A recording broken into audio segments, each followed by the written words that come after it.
अस्सलाम वालेकुम CSC aspirants, welcome back to Pakistan officers academy.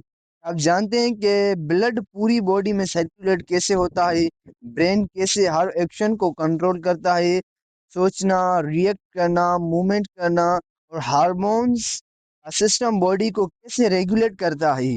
दोस्तों, आज हम ह्यूमन बॉडी सिस्टम का सेकंड लेक्चर स्टार्ट कर रहे हैं। सर्कुलेटरी सिस्टम, नर्वस और एंडोक्राइन सिस्टम्स। अगर आपने previous lecture human body system 1 miss किया है तो उसका लिंक डिस्क्रिप्शन में दिया गया है, ज़रूर देखें। आज का लेक्चर CSS एग्जाम्स के लिए बहुत इंपॉर्टेंट है, स्पेशली नर्वस सिस्टम और एंडोक्राइन सिस्टम। चलिए स्टार्ट करते हैं आज के लेक्चर को।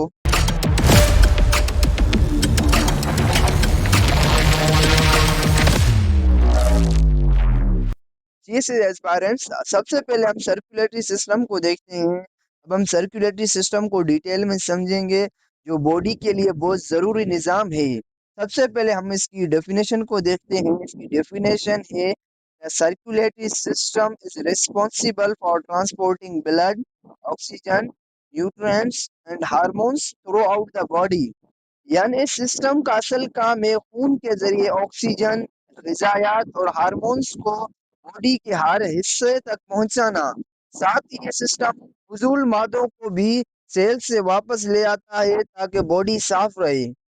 ये थी इसकी डेफिनेशन। हम इस सिस्टम के बुनियादी हिस्सों को समझते हैं जो मिलकर काम करते हैं। इसके मेन कंपोनेंट्स हैं। पहले नंबर पर है heart, muscular organ that pumps blood. यानी हार्ट एक ताकतवर अज़ा है जो लगातार धड़कता रहता है और खून को पंप करता है। ये खून को आर्टरीज के जरिए पूरी बॉडी में भेजता है और वीन्स के जरिए वापस लेता है। हार्ट के बगैर खून की गर्दिश मुमकिन नहीं। ये था पहला कंपोनेंट, हार्ट। अब दूसरा कंपोनेंट है blood. Carries oxygen, nutrients, hormones and waste products. यानी खून एक लिक्विड है जो मुख्तलिफ चीजें ट्रांसपोर्ट करता है। ये ऑक्सीजन को लंग्स से सेल तक ले जाता है, ग़िज़ायात को हजम होने के बाद सेल्स तक पहुंचाता है और फजूल चीजों को वापस निकालने के लिए ले आता है। ये दो मेन कंपोनेंट्स है। अब अगले कंपोनेंट्स हैं ब्लड वेसल्स। यानी ये नालियां हैं जिनके अंदर खून सफर करता है और ये पूरी बॉडी में फैली होती हैं। ये मुख्तलिफ टाइप्स की नालियां हैं, इनको भी एक एक करके देखते हैं। पहले नंबर पर है arteries, carry oxygenated blood away from the heart. यानी आर्टरीज हार्ट से निकलकर ऑक्सीजन से भरा हुआ खून बॉडी के मुख्तलिफ हिस्सों तक पहुंचाती है। इनकी दीवारें मजबूत होती हैं क्योंकि खून तेज रफ्तारी से गुजरता है। दूसरे नंबर पर है veins, carry deoxygenated blood back to the heart. यानी वीन्स बॉडी से ऑक्सीजन कम वाला खून वापस हार्ट तक ले जाती है। इनमें वेल्व्स होती हैं जो खून को उल्टा बहने से रोकती हैं। ये थी दूसरे नंबर पर। अब तीसरे नंबर पर है कैपिलरीज, इन्हीं vessels where exchange of substances occurs. यानी कैपिलरीज बहुत बारीक नालियां होती हैं जहां असल तबादला होता है।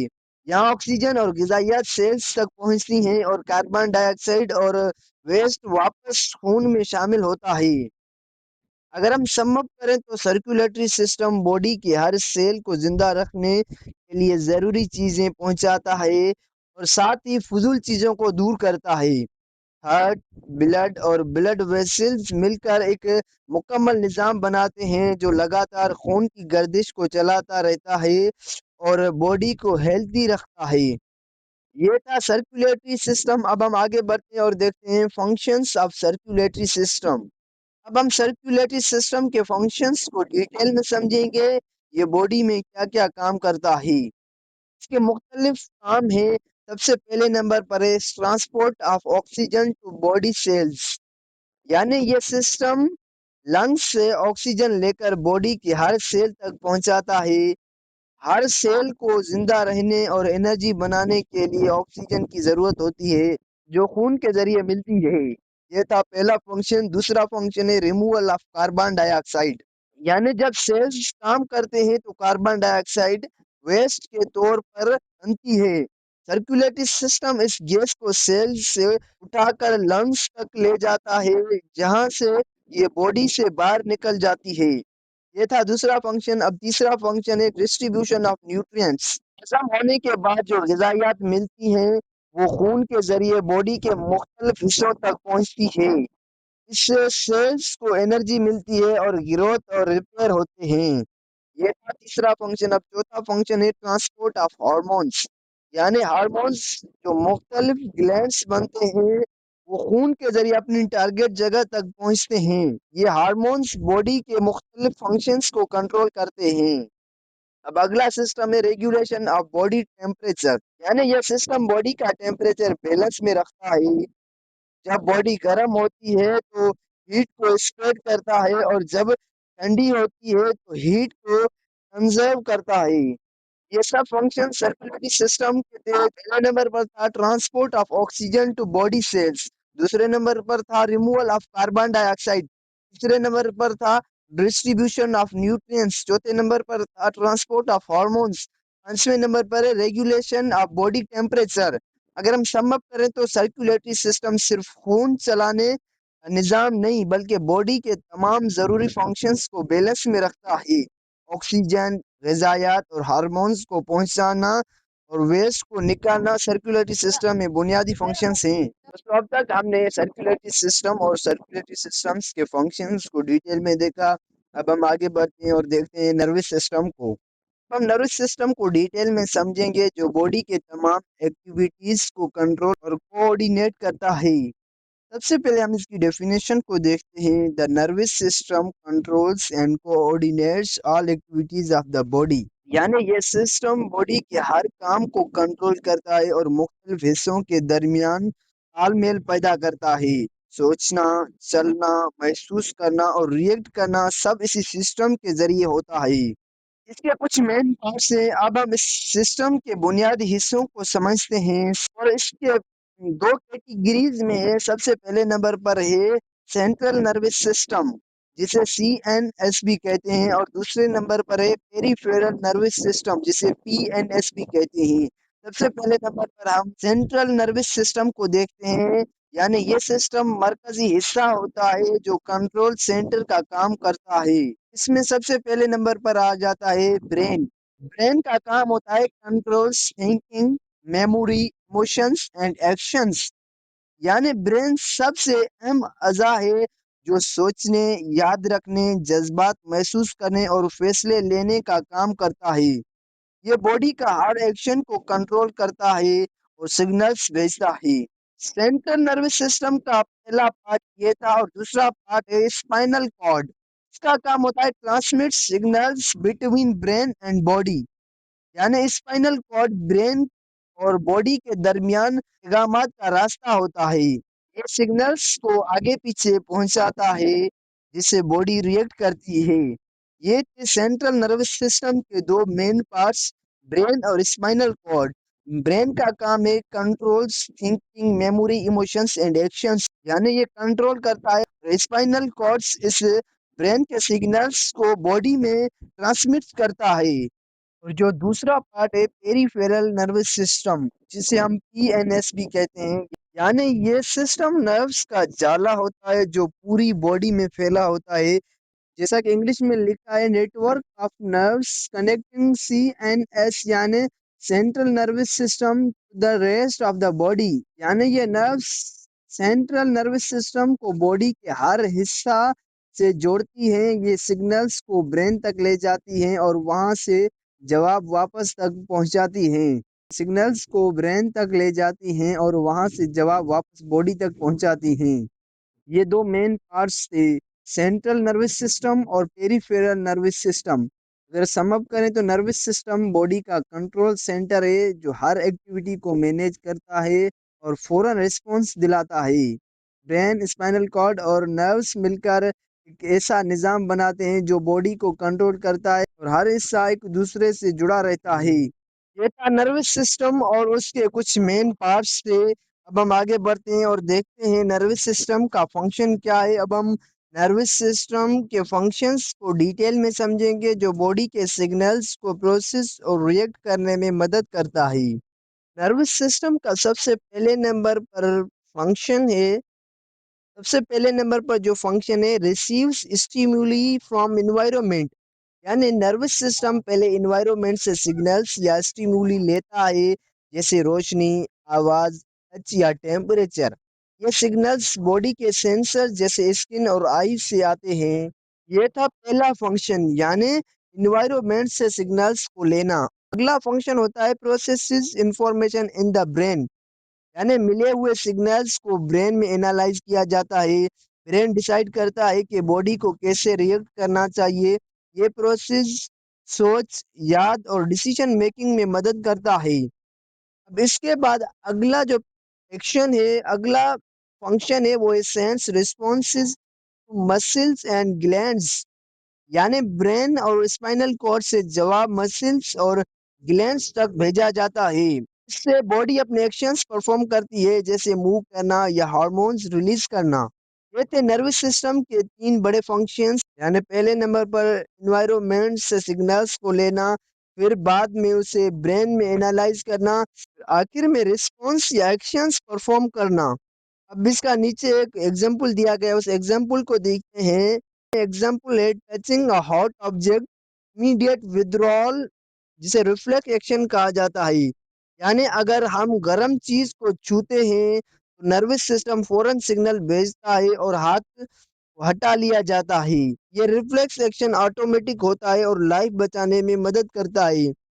यानी अगर हम किसी भी गर्म चीज को छूते हैं तो नर्वस सिस्टम हमें ऑटोमेटिकली सिग्नल देता है और उससे हम हाथ को हटा देते हैं। अगर हम सम अप करें तो नर्वस सिस्टम एनवायरनमेंट से स्टिमुली लेता है, ब्रेन में प्रोसेस करता है और बॉडी में जवाब भेजता है। ये हर एक्शन और रिएक्शन का कंट्रोल सेंटर है। सिग्नल्स लेना, प्रोसेस करना और रिस्पॉन्ड भेजना नर्वस सिस्टम का मेन काम है, जो बॉडी को एनवायरनमेंट के साथ इंटरेक्ट करने के लायक बनाता है। दोस्तों, अब तक हमने नर्वस सिस्टम और नर्वस सिस्टम्स के फंक्शंस को देख लिया। अब हम आगे बढ़ते हैं और देखते हैं एंडोक्राइन सिस्टम। अब हम एंडोक्राइन सिस्टम को डिटेल में समझेंगे, जो बॉडी के केमिकल मैसेजेस या हार्मोन्स के जरिए काम करता है। ये सिस्टम बॉडी की एक्टिविटीज को रेगुलेट करता है और हर ऑर्गन के साथ कोऑर्डिनेशन बनाए रखता है। सबसे पहले हम इसकी डेफिनेशन को देखते हैं। इसकी डेफिनेशन है, the endocrine system consist of glands that secret hormones directly into the blood stream, यानी एंडोक्राइन ग्लैंड्स डायरेक्टली हार्मोन्स को ब्लड में रिलीज करते हैं, जो बॉडी के डिफरेंट ऑर्गन्स तक सिग्नल ले जाते हैं। ये मैसेजेस स्लो लेकिन लॉन्ग लास्टिंग इफेक्ट रखते हैं। तो आगे लिखा है, hormones are chemical messengers that regulate body activities, यानी हार्मोन्स बॉडी के काम जैसे ग्रोथ, मेटाबॉलिज्म, स्ट्रेस रेस्पॉन्स और ब्लड शुगर को कंट्रोल करते हैं। ये केमिकल्स बॉडी के फंक्शंस को बैलेंस में रखते हैं। ये थी इसकी डेफिनेशन। अब हम देखते हैं कुछ मेजर ग्लैंड्स। सबसे पहले नंबर पर है पिट्यूटरी ग्लैंड, मास्टर ग्लैंड, जो दूसरे ग्लैंड्स को कंट्रोल करता है और ग्रोथ, रिप्रोडक्शन और मेटाबॉलिज्म में रोल लेता है। दूसरे नंबर पर है थायराइड ग्लैंड, मेटाबॉलिज्म और एनर्जी प्रोडक्शन को रेगुलेट करता है। अगला है एड्रेनल ग्लैंड्स, स्ट्रेस रिस्पॉन्स और फाइट और फ्लाइट रिएक्शन के लिए हार्मोन्स रिलीज करते हैं। अगले हैं पेनक्रियाज, ब्लड शुगर लेवल्स को कंट्रोल करता है इंसुलिन और ग्लूकागोन के जरिए। अब हम एंडोक्राइन सिस्टम्स को समअप करें तो एंडोक्राइन सिस्टम बॉडी के फंक्शंस को केमिकल सिग्नल्स के जरिए रेगुलेट करता है और बैलेंस बनाए रखता है। हर ग्लैंड का स्पेसिफिक रोल होता है, हार्मोन्स का रिलीज और कंट्रोल, बॉडी के ग्रोथ, मेटाबॉलिज्म्स और स्ट्रेस मैनेजमेंट में एंडोक्राइन सिस्टम का मेन काम है। ये था एंडोक्राइन सिस्टम्स की डेफिनेशन और मेजर ग्लैंड्स। अब हम आगे बढ़ते हैं और एंडोक्राइन सिस्टम्स के फंक्शंस को देखते हैं। अब हम एंडोक्राइन सिस्टम के फंक्शंस को डिटेल में समझेंगे।